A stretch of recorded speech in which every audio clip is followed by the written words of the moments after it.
আল্লাহ পাক রব্বুল আলামিন ব্যবসাকে হালাল করেছেন। আল্লাহ ব্যবসাকে হালাল করেছেন, সুদকে আল্লাহ হারাম করেছেন।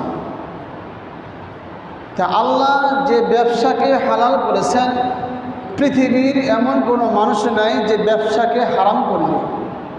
আর আল্লাহ সুদকে হারাম করেছেন, পৃথিবীর এমন কোনো মানুষ নাই যে সুদকে হালাল করবে।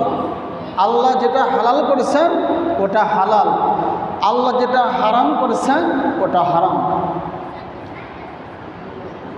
12টা অবস্থা প্রত্যেকেরই মনে রাখা দরকার।